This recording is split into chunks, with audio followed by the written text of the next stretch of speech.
आज हम लोग पढ़ेंगे गुणनखंड व गुणज में तुलना, यानी दोनों में क्या अंतर है, कैसे तुलना किया जाएगा। हम लोग गुणनखंड भी पढ़ चुके हैं, इसके पहले में गुणज भी पढ़ चुके हैं, लेकिन आज हम लोग पढ़ेंगे गुणनखंड और गुणज में तुलना करना, यानी दोनों में कैसे कंपेयर कर रहे हैं, compare with the factor and multiple. ठीक ना, इसमें हम लोग कंपेयर करेंगे यानी तुलना कर रहे हैं। तो एक साइड हम लोग लिखेंगे गुणनखंड, दूसरे का साइड क्या लिखेंगे, गुणज। इसमें देखिएगा हम लिखे हैं प्रत्येक गुणनखंड संख्या को पूरा पूरा विभाजित होता है, यानी कोई किसी का गुणनखंड कब होगा, जब उससे वो संख्या पूरा पूरा भाग लग जाए, विभाजित हो जाए। जैसे हम यहाँ पे दिए हैं 6 को 1 से भाग कर रहे हैं, यहाँ देखिए तो 1 6 जा 6 हो जाएगा, कट जाएगा। 3 है 3 2 जा 6 हो जाएगा, 6 है 6 1 जा, पता चल गया। अब यहाँ देखिए तो 6 का गुणनखंड क्या है, 1 है 2 है 3 है और 6 है। 1 तो सबका गुणनखंड है भाई, 1 तो सबसे हो जाता है। अब यहाँ देखिए इधर देखेंगे गुणज के तरफ, प्रत्येक गुणज किसी संख्या से गुणा करके प्राप्त होता है। यानी गुणज कैसे प्राप्त होता है, मान लीजिए हम लोग 6 का निकाले हैं, तो 6 को 1 से गुणा करेंगे तो क्या आएगा, 6 आएगा। 6 को 2 से करेंगे तो 12 आ जाएगा, 6 को 3 से करेंगे 18 आ जाएगा। यहाँ पे हम 6 लिए हैं, आप 5 ले लीजिए, 7 ले लीजिए, 2 ले लीजिए, 20 ले लीजिए, गुना तो आपको करना है, आप जितना जैसे लेना है आप ही को लाना होगा। जैसे यहाँ पे मान लीजिए हम लोग 5 ले लिए, 5 को 1 से गुना किए 5 आ जाएगा, 5 को 2 से गुना किए 10 आ जाएगा, 5 को हम लोग 3 से गुना किए 15 आ जाएगा, 5 को हम लोग किसे 4 से गुना करेंगे 5 का 20 आ जाएगा। यानी गुणज बोलते टेबल आते जा रहे हैं, यानी उसका पहाड़ आते। हाँ बताइए, अच्छा ये 1 लग रहा है, हाँ हाँ 5 को 4 से गुना करेंगे 5 का 20। ठीक, अब देखिए दूसरा का पॉइंट इधर का है, प्रत्येक गुणनखंड उस संख्या से छोटा या उसके बराबर होता है। हाँ देखिए 6 का गुणनखंड है 1 2 3 और 6, तो 1 2 3 क्या है, छोटा है, 6 से छोटा है। और यहाँ देखिए 6 क्या है, इसके बराबर है। 6 भी 6 का गुणनखंड है, ध्यान होना चाहिए। अब इधर देखते हैं गुणज के तरफ, प्रत्येक संख्या का गुणज उस संख्या से बड़ा या उसके बराबर होगा।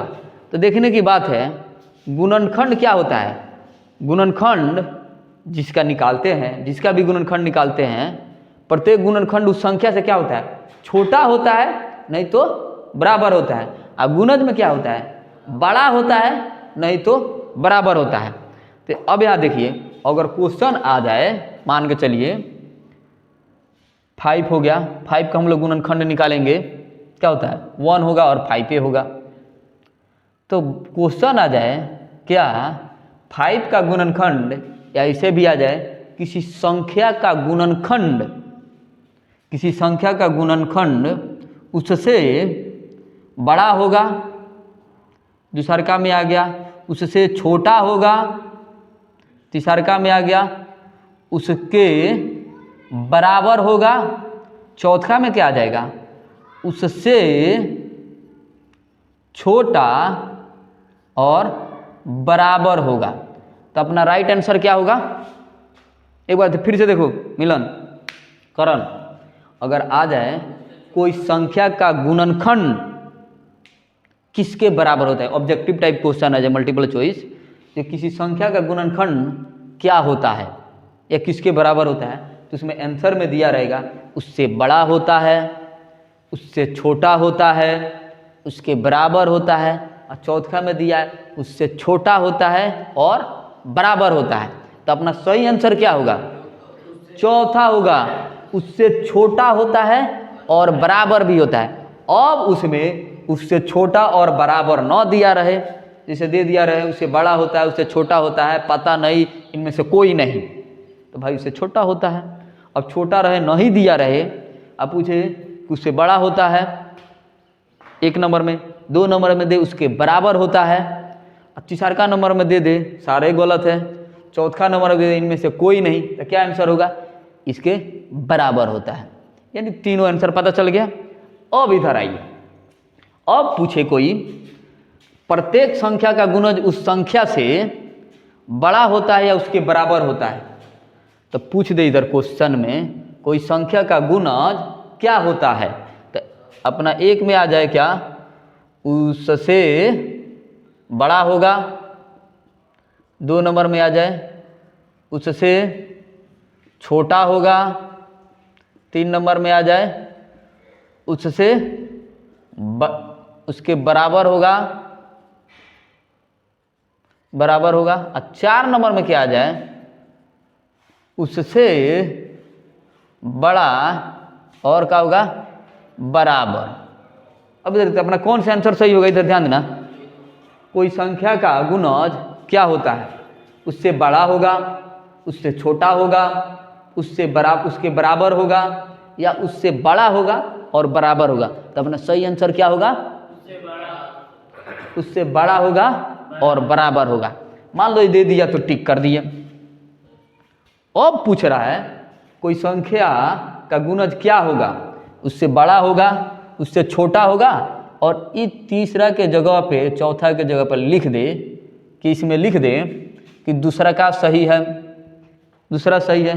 चौथा में लिख दे कि इनमें से कोई नहीं। तो अपने आंसर क्या होगा, 1 नंबर लगाएंगे, उससे बड़ा होगा।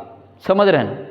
अगर ये कर दे कि कोई संख्या का गुणज क्या होता है, उससे बड़ा होता है, बड़ा हटा दे, उसके बराबर होता है, यहाँ देखिए लिखा है ना तीसरा नंबर, उसके बराबर होता है, यहाँ पर लिख दे दूसरा का सही होता है, फिर लिख दे इनमें से कोई नहीं, तब क्या आंसर लगाएंगे, उसके बराबर होता है। यानी 1 से 3 क्वेश्चन बन रहे हैं। अब आपकी चूज करना है तीनों में सबसे ज़्यादा प्राथमिकता किसको दे रहे हैं, किस प्रकार का क्वेश्चन आ रहा है। तो इसको कंपेयर करने से ऐसा ही हम लोग को पता चला है। अब यहाँ पे देखेंगे हम लोग तीसरा का पॉइंट क्या है।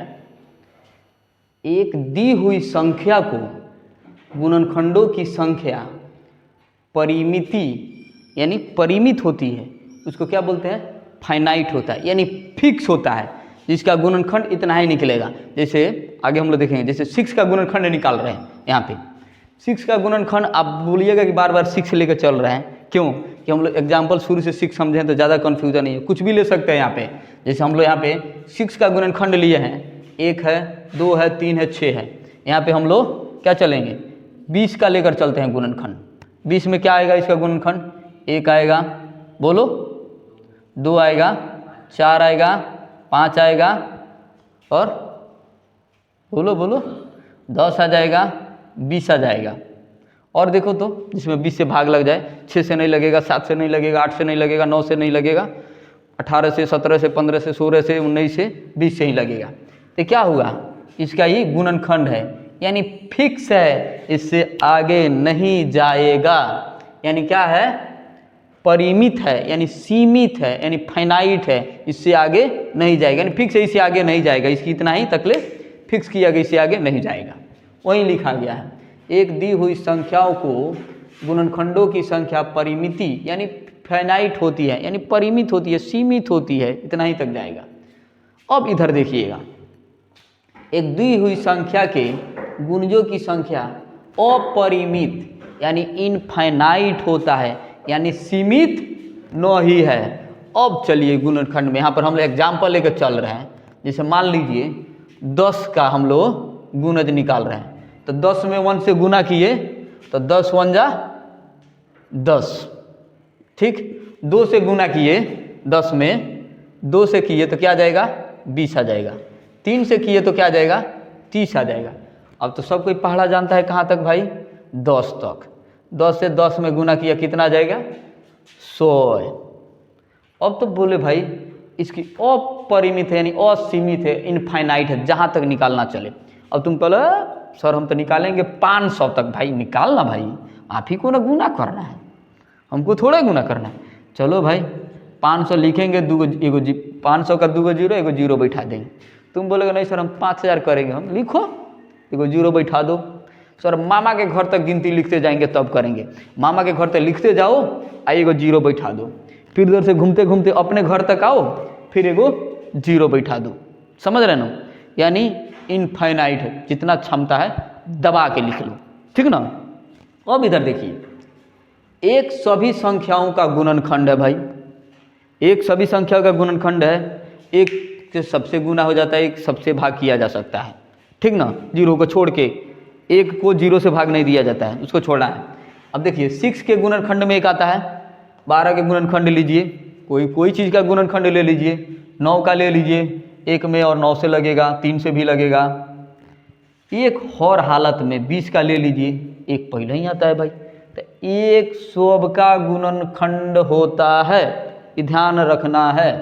फिर देखिए एक केवल एक का ही गुणज है, एक को 1 से गुना करेंगे तबे 1 आएगा। भाई बहुत अच्छा ऑब्जेक्टिव क्वेश्चन बनेगा, पूछे कोई एक सभी का गुणनखंड हो सकता है, पहला सुनिए, एक सभी का गुणनखंड हो सकता है, एक सभी का गुणनखंड नहीं होता है। सुनो 2 नंबर, तीसरा का एक सबका गुणनखंड होता ही होता है। 3 नंबर, अब चौथा मान लो इनमें से कोई नहीं, इनमें से ई यू जो भी आए, तो भाई क्या आंसर होगा, एक और हालत में सभी का गुणनखंड होता है, हो सकता है, नहीं हो सकता उतना सोचने की जरूरत नहीं, होता ही होता है, एक सबका गुणनखंड होता है। इधर क्या आएगा, एक 5 का गुणज है, एक 9 का गुणज है, नहीं, एक केवल और केवल केवल एक का ही गुणज है, यानी एक को 1 से हम लोग गुना करते हैं भाई तो अपना 1 आता है, एक को जैसे हम लोग 5 से गुना करेंगे क्या आ जाएगा, 5 9 आ गया, एक को हम लोग 20 से गुना किए तो क्या आ गया, अपना 20 9 आ गया।